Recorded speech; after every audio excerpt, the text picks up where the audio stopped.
Querido Rafael, ¿cómo estás? Soy Guasardi. Hola Ricardo, ¿qué tal? Qué alegría volverte a escuchar. Bien, gracias a Dios, Ah, contento de escucharte. ¿cómo se celebró el nacimiento? Digo porque, bueno, vos lo vivís más que nadie porque estás allí, pero todos los días hay algún atentado o lo que ocurrió en Gaza en los últimos meses. Hay turismo, la gente fue a peregrinar al lugar del nacimiento de Jesús en Belén. Contame.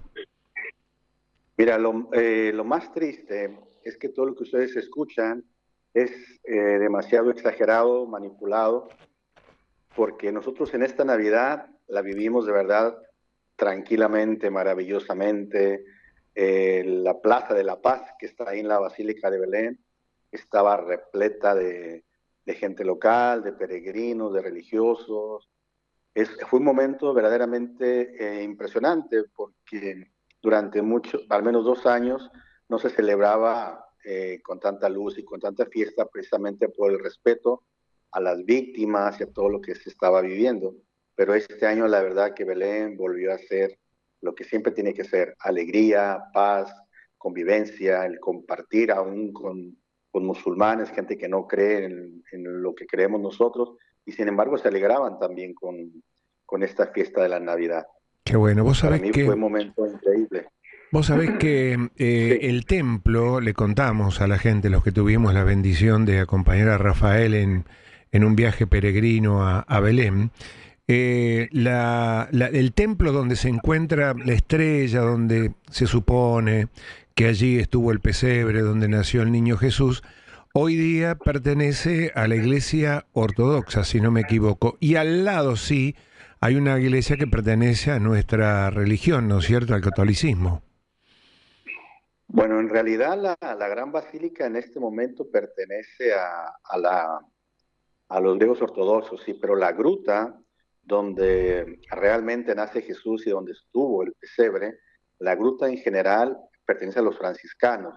Nada más que el lugar donde está la estrella de 14 puntas, que nos indica el lugar donde de María Santísima nace Jesús, este pertenece a los griegos. El pesebre, donde Jesús fue colocado después de que nace, San José seguramente fue el que preparó todo esto, después de que lo lavan, lo purifican y todo, lo colocan en el pesebre. Bueno, el pesebre, que es donde comían los animales, pertenece a los franciscanos de Tierra Santa. Es decir, yo siempre aclaro, los franciscanos de Tierra Santa estamos aquí en nombre de la Iglesia Católica, por lo Ujú. cual podemos decir que es un santuario, es una parte católica, nada más que para los ortodoxos la única autoridad que ellos aceptan y respetan pues es la de los franciscanos, pero es propiedad nuestra el pesebre.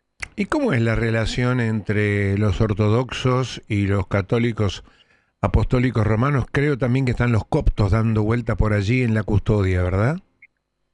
En realidad los que están ahí más cercanos a los griegos, a nosotros, son los armenios, también Ujú. ortodoxos.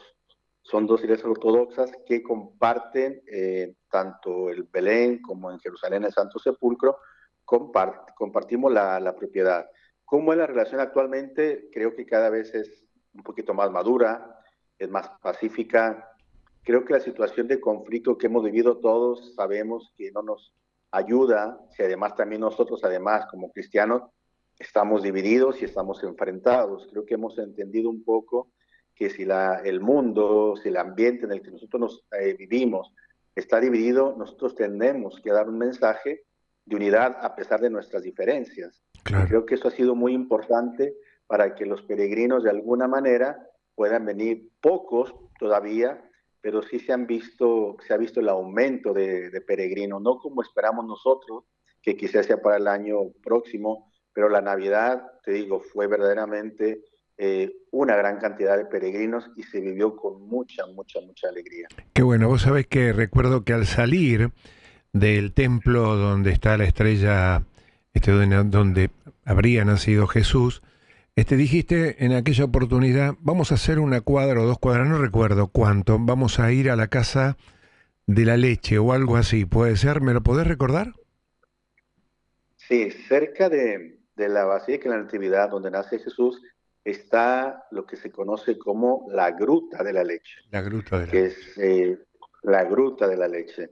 Porque recordemos que al tiempo de Jesús, antes de Jesús, después de Jesús, la gente vivía en grutas, en cuevas. Era el lugar el lugar de las personas que ahí tenían todo. El dormitorio, el comedor, la Sí, sí, cocina sí. y también pues el lugar de los animales. Entonces se llama la gruta de la leche. ¿Y es allí Sí. donde supuestamente María amamantaba al niño? Bueno, es ahí donde, ahí sí, la tradición nos dice no es algo como la estrella y el pesebre, que son lugares históricos y ciertos. La Ruta de la Leche es una tradición antigua, no tan antigua, pero es una tradición muy antigua, en la que dice que después de que el niño Dios nace, no vivieron en donde nació, no vivieron en el pesebre. Ese lugar fue porque como había mucha gente y necesitaban un lugar privado, alejado, pues tuvo que nacer ahí, pero donde vivieron después posiblemente haya sido en lo que conocemos como la Gruta de la Leche. Y es precisamente ahí cuando José recibe el anuncio de que tiene que huir, tiene que escapar a Egipto. ¿Y qué nos dice la tradición? Pues que en ese momento la Virgen estaba amamantando al niño. Y cuando ella le saca el pecho, la teta al niño, una gota de su leche cae en la gruta. Y la gruta, toda la piedra de la gruta se convierte, se pone más blanca de lo que era la piedra de Belén. Hasta el día de hoy decimos que la piedra de Belén era la piedra más blanca, pero la gruta de la leche todavía es mucho más blanca que cualquier piedra, que cualquier gruta de Belén. Por eso se le llama la gruta de la leche. Permitime que te saque un minuto de lo emocional. Recién hablabas de la relación entre católicos, apostólicos, romanos, en este caso los franciscanos que custodian los lugares sagrados allí en la tierra de Jesús, y los ortodoxos, y los armenios, y los coptos. ¿Tú crees que fue importante el nombramiento de un obispo allí en Jerusalén para este tipo de buena relación? Yo pienso que más que el nombramiento de los obispos es el contacto diario. Los franciscanos de Tierra Santa tuvieron para mí, una idea brillante, que los estudiantes de filosofía, frailes estudiantes, cuando terminan la filosofía, tienen que elegir entre estudiar una lengua local, que sería o árabe, o hebreo, o griego. Ujú. Y muchos frailes nuestros han empezado a estudiar griego.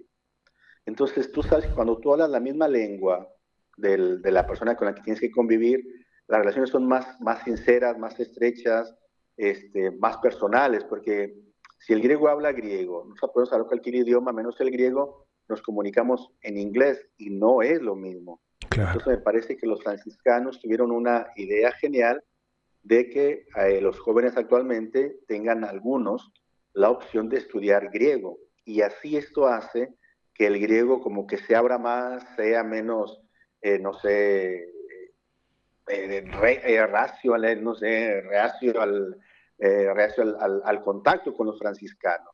Porque siempre hablar la misma lengua ayuda mucho. Me parece que esto ayuda, pero además, como te decía, el ambiente de conflicto que vivimos nosotros como cristianos nos tiene que hacer sentir que debemos estar unidos los que creemos en Jesucristo, a pesar de que tengamos algunas diferencias.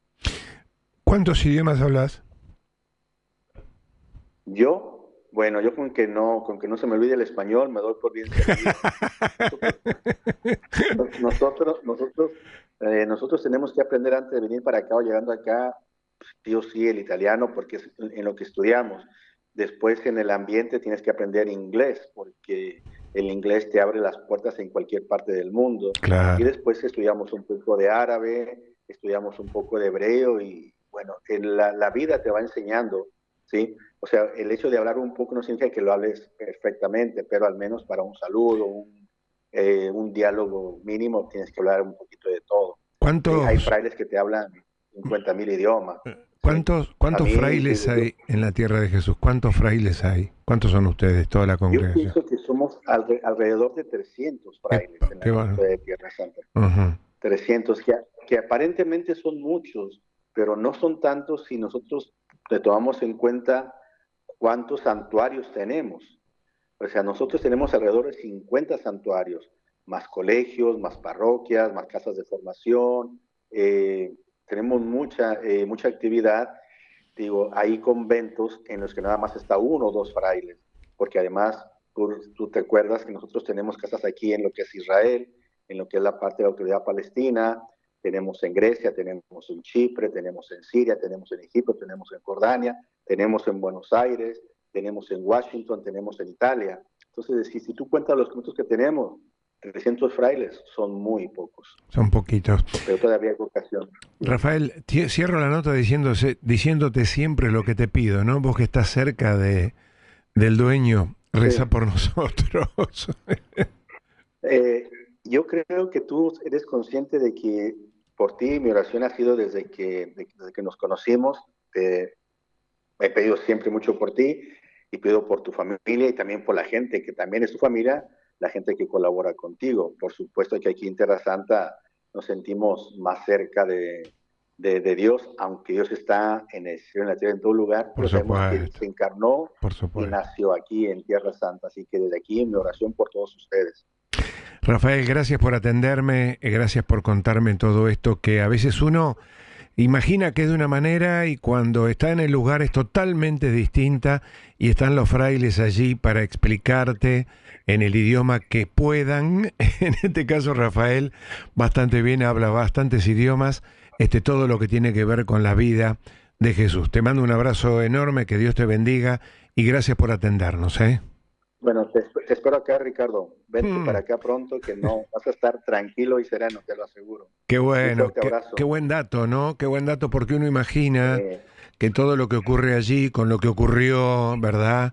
Está complicado. Así que me alegro no, muchísimo porque hay muchísimas eh, familias.